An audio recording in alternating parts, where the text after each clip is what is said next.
Assalomu alaykum. Treyderlarda mehmonda ruknimizning yangi lavhasini olish maqsadida Aziya Allianz bankining ofisiga tashrif buyurdik. Bugungi suhbatdoshimiz g'aznachilik boshqarmasi boshlig'i Ixtiyor Boltayev bo'ladi. Bundan tashqari, o'zaro bilan o'zaro hamkorlik va kelgusidagi imkoniyatlar to'g'risida ham to'xtalib o'tamiz.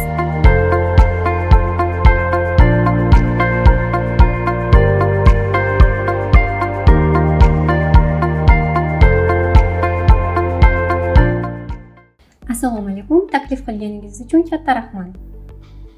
Assalomu alaykum. Xush kelibsizlar. Keling tanishib olamiz. O'zingiz haqingizda gapirib bersangiz, qayerda ta'lim olgansiz? Kasbiy yo'lingizni qanday boshlagansiz? Men Jahon iqtisodiyoti va diplomatiya universitetida tahsil olganman. O'z mehnat faoliyatimni 1996-yil Markaziy bankda tijorat banklariga litsenziyalar berish va ular faoliyatini tartibga solish departamentidan boshlaganman. Keyinroq mehnat faoliyatimni tashqi iqtisodiy faoliyat Milliy banki, Trust bank, axborot reyting kompaniyalarida davom ettirganman. Aziya Allianz bankida faoliyatimni 2009-yildan boshlab davom ettirib kelmoqdaman. Ya'ni bank tashkil qilingan kundan beri ushbu bankda ishlab kelmoqdaman. Agarki o'z mehnat faoliyatim tajribam 29 yil bo'lgan bo'lsa, mana shundan 16 yili Aziya Allianz bankdagi mehnat faoliyatimga to'g'ri keladi. Aziya Allianz bankdagi faoliyatimda men shu g'aznachilik boshqarmasi boshlig'i, chakana kreditlash boshqarmasi va loyiha ofis rahbari sifatida ishlaganman. G'aznachilik boshqarmasi faoliyati va uning asosiy yo'nalishlari to'g'risida ham aytib o'tsangiz. G'aznachilik boshqarmasi 4 ta yo'nalishdan iborat. Bu moliya bozorida amaliyotlarni o'tkazish bo'limi, qimmatli qog'ozlar bilan ishlash bo'limi, aktiv va passivlarni boshqarish bo'limi va tahlil va biznesni rejalashtirish bo'limlaridan iborat bo'lib, bugungi kunda jamoamizda 15 ta xodim ishlab kelmoqda. Ulardan bevosita nechta xodim aynan treyderlik faoliyati bilan shug'ullanadi? Bugungi kunda jamoamizda 6 ta treyder faoliyat yuritmoqda. Bundan tashqari boshqa xodimlardan ham biz shu treyderlik sertifikatlari bor. Chunki shu bir-birini o'rnini bosish yoki amaliyotlar hajmi kengayib qolganda biz ularni ham bevosita bu jarayonga jalb qilish imkoniyatimiz mavjud. Umuman olganda xodimlaringizni kundalik ishlari nimadan iborat? Har kuni nima bilan shug'ullanishadi? Shu haqida ham gapirib bersangiz. Ish jarayonimiz va operatsion kunimiz bizda har bir daqiqasi moliyaviy qarorlarga ta'sir ko'rsatadigan dinamik va aniq tartibga solingan jarayonlardan iborat. Bular ertalabki bozor tahlili va strategiyani shakllantirish, xalqaro moliya bozorlari, makroiqtisodiy yangiliklar, foiz stavkalari dinamikasi asosida kunlik likvidlik va risk bo'yicha dastlabki strategiyalarni belgilab olishdan boshlanadi.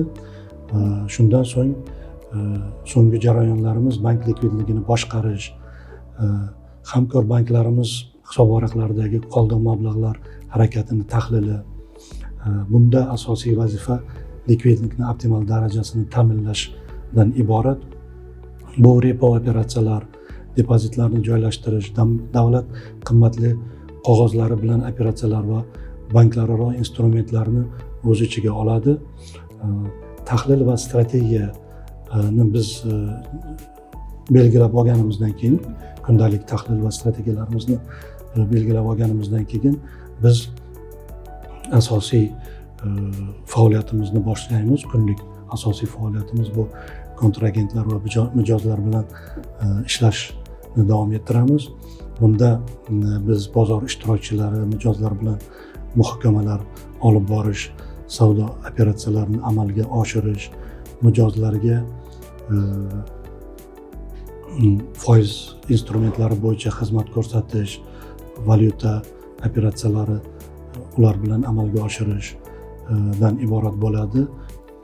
Hozirda shu bir nechta bozor haqida gapirib o'tdingiz. Asia Alliance bankning valyuta va pul bozorlaridagi o'rni va faolligi qay darajada shakllangan? Shu haqida ham bir oz gapirib bersangiz. Albatta, Asia Alliance bank pul va valyuta bozorlarini muhim jabhalarda kuchli mavqega ega. 2022-yildan boshlab bank davlat qimmatli qog'ozlar bozorida birlamchi diler hisoblanadi va birlamchi diler sifatida joriy yil boshidan bugungi kungacha jami 115 ta auksionlar bo'lib o'tgan bo'lsa, shuning 75 tasida ishtirok etgan bo'lib, qariyb 12 trillion buyurtmalar bergan. Shu buyurtmalardan 4 trillion atrofida yoki jami hajmning 32% tashkil etgan. 2023-yildan boshlab davlat qimmatli qog'ozlarining ikkilamchi bozorida market makerlik maqomiga ega. 2025-yil holatiga bankning ikkilamchi bozoridagi ulushi 25% yoki 4 trillion so'mni tashkil etgan. 2025-yilni noyabr oyidan boshlab bankimiz valyuta instrumentlari va overnight swap bo'yicha market makerlik maqomiga ega bo'ldi. Joriy yilning 10 oyi davomida valyuta birjasidagi amalga oshirilgan operatsiyalar hajmida bankimizning ulushi 5% dan yuqorini tashkil etmoqda. Tushunarli. Baxtiyor aka, g'aznachilik boshqarmasi rahbari sifatida necha yildan beri ishlab kelmoqdasiz va shu ish faoliyatida ish strategiyasini qanday shakllantirasiz? G'aznachilik boshqarmasida mana aytib o'tgan bo'lsam, 16 yildan beri ushbu bankda faoliyat ko'rsatayotgan bo'lsam, shundan 13 yili g'aznachilik boshqarmasi boshlig'i sifatida ishlab kelmoqdaman. Endi bu boshqarma faoliyatida strategiyani shakllantirish albatta muhim ahamiyatga ega. Mana shu strategiyani men 5 ta shu bosqichga bo'lishim mumkin. Bu birinchisi bu likvidlikni prognozlash, kunlik va haftalik pul oqimlarini baholash, rejalashtirish. Keyingisi foiz stavkalari tahlili va uni dinamikasini kuzatib borish, valyutalashtirish va moslashtirish, pozitsiyalarni mosligi, risk darajasi bu ham bitta alohida yo'nalish.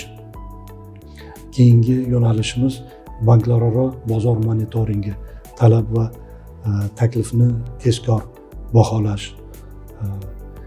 Keyingisi albatta risklarni chegaralash, limitlar, kontragentlar bilan ishlash, ularni normativ me'yorlarga muvofiqligini ta'minlash bu g'aznachilikning asosiy strategiyasini yo'nalishlari hisoblanadi. Tushunarli. O'zrubi bilan hamkorlik haqida ham gapirib bersangiz, bu jarayon qanday tashkil etilgan? Valyuta birjasi bilan hamkorligimiz 2010-yildan boshlab hamkorlik qilib kelmoqdamiz. Hozirgi kungacha bu izchil davom etmoqda. Mana misol uchun 2022-yilga kelib bankni birlamchi dilerlik maqomiga ega bo'lishi, 2023-yilda boshlab davlat qimmatli qog'ozlarini ikkilamchi bozoridagi market makerligi maqomlari, bu shu hamkorligimizni izchil natijalari deb hisoblayman. Hozirgi kunda bankimiz valyuta birjasining barcha instrumentlaridan faol foydalanib kelmoqda. Biz doim valyuta birjasi bilan ish jarayonlarimizni hamda savdo platformalarini rivojlantirish bo'yicha o'z fikr mulohazalarimiz bilan muntazam almashib kelamiz. G'aznachilik jamoasining barcha a'zolari valyuta va qarz bozoridagi treyderlik sertifikatlariga ega. Bank davlat qimmatli qog'ozlar bozori hamda repo operatsiyalarida nafaqat o'z nomidan, balki investorlar uchun ham savdo operatsiyalarida faol ishtirok etib kelmoqda. O'zruh platformasida o'z faoliyatingizda qaysi mexanizmlardan ko'proq foydalanasiz va nima uchun? Bank o'zining biznes ehtiyojlaridan kelib chiqib, bugungi kunda barcha platformalardan faol foydalanadi. Asosiy instrumentlarimiz valyuta bozorida bu USD, USD TOM instrumenti, Markaziy bankning haftalik obligatsiyalari, shuningdek davlat qimmatli qog'ozlarini ikkilamchi bozorda sotish va repo instrumentlardan faol foydalanamiz.